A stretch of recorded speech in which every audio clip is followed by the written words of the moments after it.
The Star Wars series loves to pit Force users into two camps, Jedi and Sith. While the franchise focuses mostly on light versus dark, what's often more interesting is the shades of gray in between.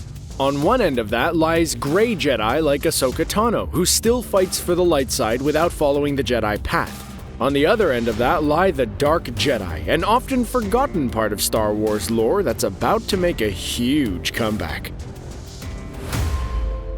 If we really want to understand the term Dark Jedi, we need to go back to an ancient, long-forgotten time of legends and mystery. I am, of course, talking about the age called 1991. In those days, there were no new Disney Plus shows on the horizon. No Dave Filoni or Jon Favreau eager to make all of our Star Wars dreams come true on the small screen. All we had was a book that promised the continuing adventures of Luke, Leia, and Han Solo, heir to the Empire. Now, this novel introduced characters like Grand Admiral Thrawn, but it also introduced terms and ideas that would be commonplace in the Star Wars canon for decades to come. For instance, this was the first time the term Dark Jedi was ever coined. In those days, Darth Sidious and Darth Vader were both gone, so there were no more Sith to fight against. So, author Timothy Zahn created the Dark Jedi as a way of including the light versus dark battles we love so much in Star Wars without undoing anything in Return of the Jedi. They wouldn't do that until they brought Palpatine back a few years later. Well, the first time, anyway. Fans and other writers took this Dark Jedi term and ran with it. In the pre-Disney Legends canon, the Jedi originated on the planet Tython and lived in relative peace for many years. Then came the first Great Schism, where certain Jedi grew tired of the strict hierarchy of the Order and formed their own path, one that led to the dark side of the Force. War followed as the two sects of Jedi battled it out over which ideology was truly supreme. This was actually the first of many such Star Wars between light side Force users and dark that would continue through the Old Republic-era Jedi Civil Wars and to the Skywalker family drama wars. I imagine that's how future historians will refer to it. The end of the first Great Schism led to the remaining Dark Jedi settling on a planet called Korriban. There, they interbred with the native people who called themselves Sith. They formed the Sith cult, and the Jedi versus Sith grudge match began. Since the Sith became the primary order of dark side Force users, the term Dark Jedi was usually relegated to two different categories. Fallen Jedi who left the Order but hadn't yet joined the Sith, and B, any dark side Force user who wasn't Jedi or Sith.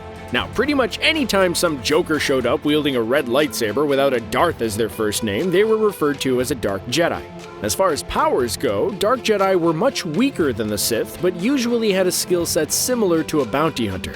They were lightsaber-wielding warriors who weren't quite at that Darth Vader level of skill, but could still clear a cantina or force choke a fool if they wanted to. A great example of this idea is the original Clone Wars version of Asajj Ventress. Before the second series revealed that Ventress was in fact one of the Night Sisters of Dathomir, she was just a warrior who had killed a few Jedi and taken their sabers. She demonstrated the true virtues of a Dark Jedi versus a Sith. Instead of relying on sheer power, she defeated a host of gladiators using cunning speed and, of course, some epic lightsaber skills. Her debut episode also shows the drawbacks of the Dark Jedi as well. Despite the fact that she was able to easily defeat some of the scariest warriors in the galaxy, the second she challenged Count Dooku, she failed in seconds. His Sith powers, most notably his Force Lightning, were able to incapacitate her instantly. This ultimately sums up Dark Jedi perfectly. They make for great mercenaries and small-time bad guys, but lack the training and powers of a true Sith Lord.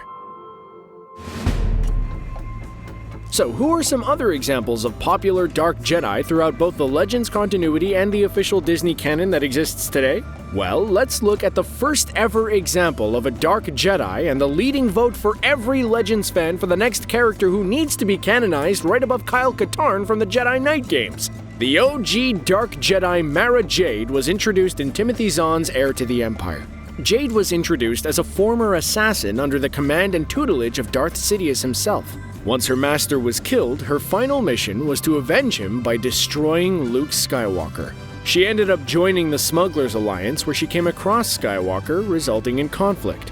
Funnily enough, she would eventually become a pupil of Luke's, then a full-fledged Jedi, and then finally she was renamed as Mara Jade Skywalker after the wedding. Still, when she was a Dark Jedi, she was the epitome of the name. One of the best assassins in the Empire, Mara earned the position of Emperor's Hand.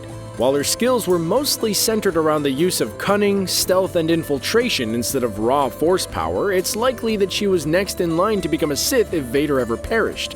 It's always nice to keep a spare apprentice hanging around. There were also several Dark Jedi under the Legends canon who would go on to become some of the most powerful Sith Lords in the galaxy. Knights of the Old Republic focused on the story of Darth Revan and Darth Malak, two fallen Jedi who left the Order to fight against Mandalorians. The horrors of war caused them to become Dark Jedi, and eventually led them to revitalize the Sith Empire, leading to even more horrors of war. Seriously, most Star Wars movies feature like 1 or 2 Sith. Just imagine what armies of Sith and Dark Jedi alike could do. The other famous fallen Jedi who became a Sith Lord was Exar Kun. This young Jedi was a lightsaber expert whose arrogance put him at odds with the Stoic Jedi philosophy. He went after the long-lost histories of the Sith after falling from the Order and eventually declared himself to be a Dark Lord. As far as Sith rock stars go, he's right up there with Sidious, Bane, and Nagasato. Let's move away from Legends, though, and focus on one of the few canonical Dark Jedi that are left. One that has become one of the most reviled Star Wars characters of all time. I'm talking about Pong Krell, the biggest jerk to ever fight in the Clone Wars. In the darkest arc of the Dave Filoni series, we saw Jedi General Krell take over the 501st for Anakin Skywalker. He deliberately used strategies that would cost clone lives, as he did not consider them to be real sentient beings worthy of protecting. It was later revealed that he'd received visions of the future of the Empire and hoped to gain the attention of Count Dooku to join the winning side. Merciless, skilled, but ultimately not omni-powerful, Krell is a perfect example of the dangers of a Dark Jedi, especially one who continues pretending to be a Jedi long after they've fallen. There have been many villains in the Star Wars universe, but few who deserved complete and total hatred like Krell. And he's basically the Dolores Umbridge of Star Wars. The Dark Jedi are great, but the current canon doesn't really utilize them like they should. Sure, there are Night Sisters, Inquisitors, and Darkseid users like Darth Maul who considered himself Sith, but few true Dark Jedi. That being said, new chapters of Star Wars are being written on Disney Plus and the big screen, so we may see a resurgence soon. The most notable character who's flirting with that Dark Jedi line is Grogu. The child formerly known as Baby Yoda is incredibly powerful in the Force, but currently untrained. Most of the plot of The Mandalorian Season 2 revolved around finding Grogu the right teacher so he doesn't become a Dark Jedi.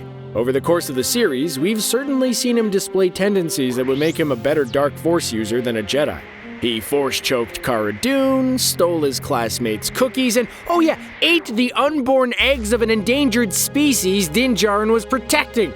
It would be the ultimate twist if Grogu went from the cutest creature in the galaxy to a rough Dark Jedi who combined his father figure's Mandalorian skill set with Darkseid powers as a Dark Jedi bounty hunter / mercenary. Seeing as his master Luke Skywalker's other famous pupil was Kylo Ren, I'd say the chances are pretty good that this might happen. Now, the other character who would make an excellent Dark Jedi is none other than Ezra Bridger. The lead character of Rebels is often portrayed as a mirror character to Luke Skywalker. The two are the same age, both joined the rebellion, and even became Jedi. It would be kind of perfect if Ezra fell to the dark side during the time between Rebels and his inevitable return. And this wouldn't come out of nowhere either. Ezra flirted with the dark side already when he and Darth Maul were messing around with Sith holocrons. Instead of becoming a full-fledged Sith, Ezra could easily see using the dark side as a way of combating the Empire in a more severe fashion. Perhaps the best way for the new canon to bring in a host of new Dark Jedi would be to drop a bunch of them into the new High Republic timeline. In this new era, the Sith are nowhere to be seen. Instead, the primary villains are these space Vikings known as Nihil. These are solid villains for the start of the High Republic stories, but eventually they'll have to move on. If we can't have the Golden Age of the Jedi fight against an army of Sith, the least they could do is show us them fighting against a gang of Dark Jedi. I mean, we've only seen Yoda fight as an old man. In the High Republic, Yoda is in his prime.